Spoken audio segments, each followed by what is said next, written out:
Приветствую вас, дорогие гости и подписчики нашего канала. Для всех любителей криминальных историй наш психологический проект «Про нас» предлагает вашему вниманию криминальные истории с участием нарциссов и психопатов, совершенные против членов своей семьи.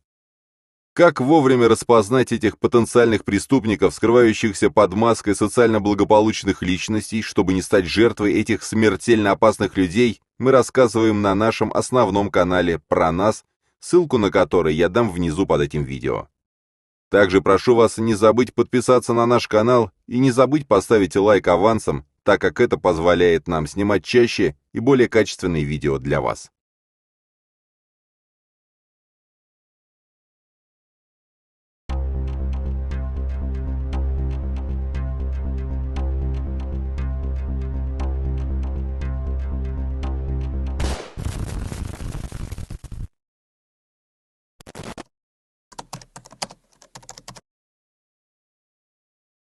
Двадцатилетняя студентка Томского государственного архитектурно-строительного университета Виктория Повесьма пропала в июле 2017 года. Телефон отключен. 29 июля гуляла с друзьями, выпивала. Последний раз видели в ночь с 29 на 30 июля, около 3 часов в районе лагерного сада. 30 июля должна была встретиться со школьными подругами. Очень этого ждала, но на встречу не пришла. Сегодня, 31.07, нашли ее рюкзак в районе Степановки, на каком-то озере. Данный пост о пропаже девушки в соцсети разместила ее подруга. Днем 31 июля из полиции поступило сообщение о найденной в ботаническом саду на улице Макрушина человеческой голове. Она находилась в сумке, на которую обратила внимание проходящая мимо женщина. Она позвонила в полицию и сообщила о находке. Прибывшие на место правоохранители обнаружили в сумке голову, завернутую в пакет. После этого сразу была создана следственная группа из наиболее опытных сотрудников отдела. Недалеко от места жуткой находки нашли личные вещи убитой, в частности, студенческий билет, что позволило сразу установить ее личность. Начали прочесывать окрестности на предмет обнаружения иных останков, но это не дало результата, рассказывал следователь по возбужденному делу об убийстве. Позднее следователи установили личность погибшей. Ею оказалась пропавшая Виктория Повесьма, студентка 1997 года рождения. Активизировался комплекс следственных действий, направленных на установление местонахождения тела погибшей и всех обстоятельств произошедшего. В зоне обнаружения погибшей девушки проживало много нелегалов, алкоголиков. Несмотря на то, что рядом с ботаническим садом настроили новые многоэтажные дома, все равно еще имеется много частного сектора, и если днем ходит и присутствует много людей, то ночью этот район вымирает. В результате совместных действий следователей Следственного управления СК России по Томской области и сотрудников полиции регионального УМВД была установлена личность подозреваемого в совершении данного преступления. Им оказался 29-летний местный житель, ранее судимый за совершение преступления против половой неприкосновенности и половой свободы личности, сообщала пресс-служба Следственного управления по региону. Добавилось, что задержанный к тому моменту уже дал признательные показания. В ближайшее время суд рассматривал ходатайство следственных органов об избрании в отношении задержанного меры пресечения в виде заключения под стражу. Таким образом, опросив окружение погибшей, следователи и оперативники быстро установили, с кем из знакомых она находилась накануне исчезновения. От них стало известно, что в тот вечер она познакомилась с парнем и девушкой. Вика вместе с этими двумя новыми знакомыми отправилась на их съемную квартиру. Выяснилось, что главный подозреваемый в убийстве Александр Альтапов, 1988 года рождения. Он не женат, по месту регистрации не проживает. СМИ предполагали, что этого преступления могло бы и не случиться, так как подозреваемый мог оказаться под стражей еще в мае. Как стало известно, весной в одно из отделений полиции Томска поступало заявление на Александра Альтапова. Девушка заявила об избиении. По ее словам, дело в отношении избивавшего ее так и не возбудили. Екатерина, имя изменено по просьбе девушки, рассказала СМИ о том, как стала жертвой агрессии со стороны обвиняемого. Познакомилась я с ним в одном из томских заведений. Сначала лично мы знакомы не были, только неоднократно видели друг друга. Потом он подошел ко мне познакомиться и почти сразу начал предлагать всякие развратные вещи. Я эти предложения отклоняла. Никакого близкого, дружеского общения у нас с ним не было. Точно так же, как ко мне, он подходил к другим девушкам в клубе, делал им такие же предложения. Однажды Александр побывал у Екатерины дома. Он шел с ее знакомой в клуб. По дороге туда они забирали меня из дома, поэтому он знал, где я живу, объясняла Екатерина. В один прекрасный день я возвращалась домой, он поехал за мной. Возле подъезда он меня догнал, ударил головой об домофон, потом я очнулась уже в квартире. Все остальное происходило у меня в квартире. Он душил меня, а когда я теряла сознание, бил кулаками по лицу, чтобы я пришла в себя. Когда я приходила в себя, просила, чтобы он лучше меня добил и прекратил издеваться. В итоге он сам успокоился, сказал, чтобы я вызывала полицию. Я испугалась и попросила его просто уйти. Он спокойно ушел. Я сразу закрылась и вызвала полицию. Полиция перезвонила мне дважды и спросила, точно ли ко мне еще нужно ехать. Ехали они больше 2 часов, а когда приехали, восприняли мое заявление как бытовуху. После я снимала побои, кроме травм на лице и синяков на теле, у меня было сотрясение мозга. В тот же день я написала заявление в отделе полиции в Октябрьском районе на улице Ивана Черных. Я заявляла конкретно на Александра Альтапова. У меня было такое состояние, в котором вообще сложно что-либо соображать, поэтому кто принимал заявление, я не помню. По сей день о судьбе моего заявления мне ничего не известно. После случившегося я 3 недели не могла выйти из дома, а потом появились другие проблемы. Я пыталась несколько раз по телефону выяснить судьбу моего заявления, но ничего внятного мне так и не ответили. Поскольку они сразу отнеслись к нему, на мой взгляд, не очень серьезно, я решила, что дело так и не будет, говорит она. В ОМВД по Томской области не стали давать комментариев по поводу того, поступало ли в полицию такое заявление, а также какова его судьба. По словам Екатерины, знала о случившемся и девушка Александра. Он сам рассказал ей о том, что избил Екатерину. Она просила за него прощения, обещала, что родственники отправят его на лечение в больницу. Я даже не знала о ее существовании, но после случившегося она сама начала мне писать. Снова она объявилась 2 августа, когда Альтапова задержали по подозрению в убийстве. Она написала что-то отвлеченное, а я ответила ей ссылкой на новость о задержании Александра. Она сказала: «Судить еще рано». Как я поняла, она написала, потому что испугалась, что я распространю свою историю. Сейчас я не пошла в полицию, потому что испугалась, что мне это выйдет боком, объясняла девушка. Согласно опубликованным на сайте суда данным, Альтапов был судим уже 2 раза. Проявлять асоциальные наклонности Александр Альтапов начал с самого детства. За ним еще в школе были замечены приступы немотивированной агрессии и жестокости. Он часто издевался над более слабыми сверстниками. Постоянные унижения, которым он подвергал младших школьников, в итоге закончились диким инцидентом. 17-летний юноша изнасиловал несовершеннолетнего мальчика. За это в 2005 году он получил 5,5 лет колонии, так как был несовершеннолетним, и освободился оттуда в сентябре 2011 года. Заключен под стражу он был за полгода до того, как ему исполнилось 18 лет. В колонии Альтапова характеризовали отрицательно, говорится в материалах дела.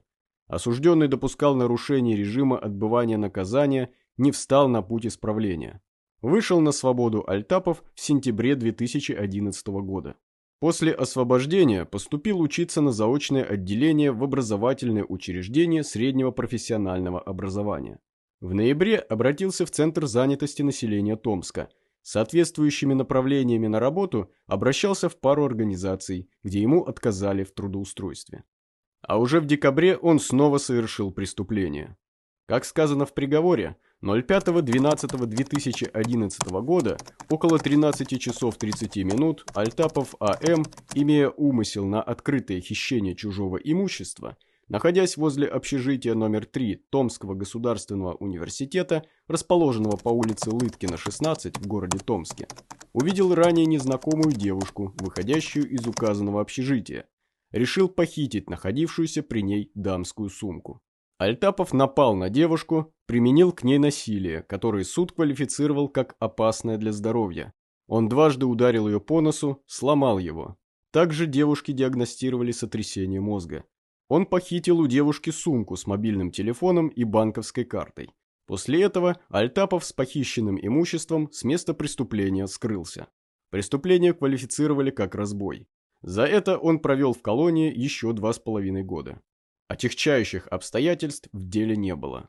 Судья отмечал, что действия Альтапова не образуют рецидива преступлений, так как он имеет судимость за совершение преступления в несовершеннолетнем возрасте. При этом дело рассматривали в особом порядке, без проведения судебного разбирательства, так как обвиняемый признал свою вину и возместил пострадавший ущерб. Приговор они вместе с защитником пытались обжаловать на более мягкий, но кассационная коллегия областного суда посчитала, что оснований для этого нет. В этот раз в ходе следствия по делу об убийстве Виктории Повесьмы подозреваемый признался, что 29 июля он познакомился с Викой в лагерном саду, после чего пригласил ее в гости. Дома, на почве внезапно возникшей ссоры, он изнасиловал и задушил девушку и из страха перед ответственностью решил избавиться от тела. Но квартира находилась на 6-м этаже, и выносить тело из дома на улицу ему показалось делом рискованным. После этого он спустил кровь в ванной, расчленил тело, останки разложил по пакетам и в несколько заходов вынес из дома и разбросал по окрестностям Степановки и Буревестника. Это заняло у него всю ночь, пояснял следователь. По его словам, сумка с останками в ботсаду была найдена около полудня 31 июля, а уже к полуночи следователи знали примерную картину произошедшего, а также тех, с кем девушку видели в последний раз и где их искать. Этих парня и девушку доставили в следственный отдел. В ходе допроса в их показаниях были установлены существенные противоречия. Осознавая это, мужчина принял решение сотрудничать со следствием, признался в совершении преступления и рассказал, где находятся останки.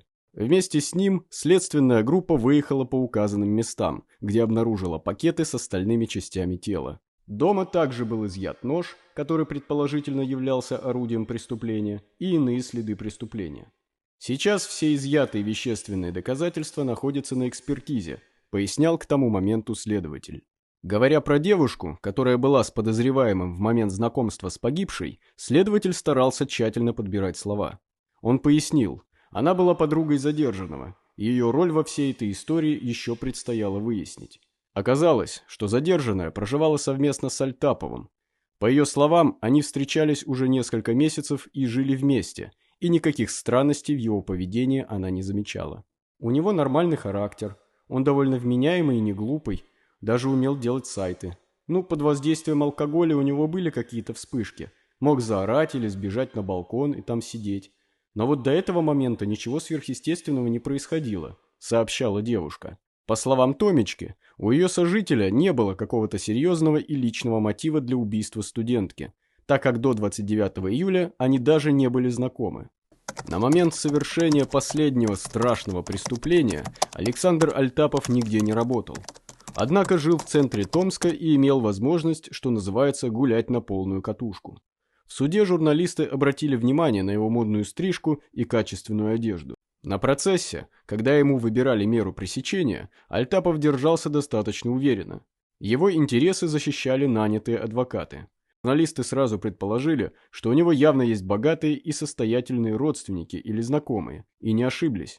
Отец Александра Альтапова, Махмуд Альтапов, по тем данным, что удалось собрать из открытых источников, трудился в газонефтяной отрасли ООО «Томскбурнефтегаз».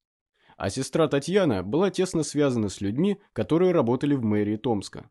Медики признали обвиняемого в убийстве томской студентки вменяемым. Областной суд вынес приговор Александру Альтапову. Он был признан виновным и получил 24 года и 6 месяцев в колонии строгого режима. Ранее в ходе прения представитель обвинения просил для убийцы именно такое наказание. 24,5 года колонии строгого режима. Такой приговор Томский суд вынес настоящему зверю, который изнасиловал, задушил, а затем расчленил женщину на глазах собственной возлюбленной. Все произошло в квартире обычной многоэтажки.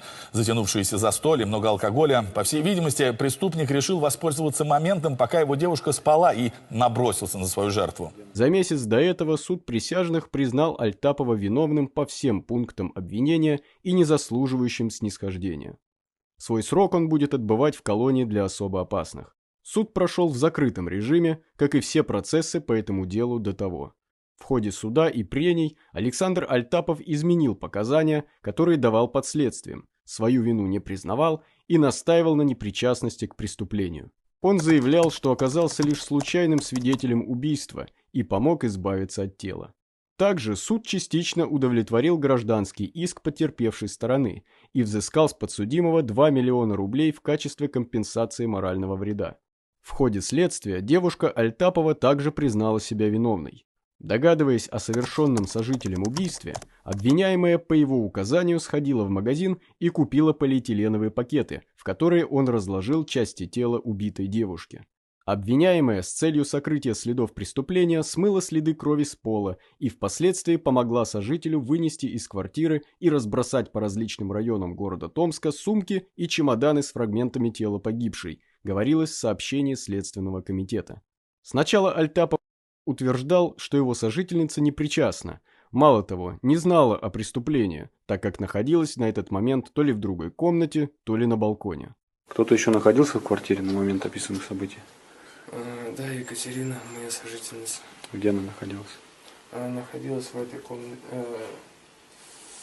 В процессе изнасилования она была на диване, спала, видимо. После, когда я задушил и занимался этим в ванной, она находилась на балконе.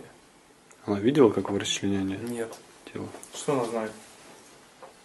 Она знает то, что я убил человека, она знает то, что я расчленил человека, и то, что я его выносил. Но в ходе следственного эксперимента все же признал тот факт, что его сожительница была как минимум осведомлена об убийстве. Против девушки Альтапова возбудили уголовное дело по факту укрывательства убийства, и суд вынес ей приговор. Ее имя и фамилию так никому и не раскрыли. За совершенное преступление ее приговорили к штрафу в размере 90 тысяч рублей. Все это время жители Томска внимательно следили за ходом дела, и сказать, что они были ошеломлены приговором, значит ничего не сказать. Шокирующую историю с расчленением студентки они запомнят хорошо и надолго. А что думаете вы, дорогие подписчики нашего канала, по поводу приговора обвиняемым? Считаете ли вы, что преступная парочка заслуживает более сурового наказания? И можно ли было предотвратить смерть юной девушки, если бы полиция вовремя среагировала на заявление предыдущей жертвы? Делитесь вашим мнением в комментариях.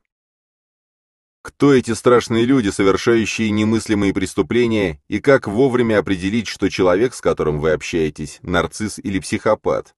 Как сохранить себе жизнь, когда вам стало понятно, что вы находитесь рядом с такой патологической личностью? Смотрите информацию на нашем основном канале, ссылка на который стоит под этим видео. Прошу вас не забыть поставить лайк за нашу работу и подписаться на наш канал, чтобы не пропустить новые истории о чудовищных преступлениях, совершенных нарциссами и психопатами. Подписывайтесь также на наш телеграм-канал, ссылка на который указана ниже. Там мы ежедневно публикуем информацию о новых преступлениях психопатов.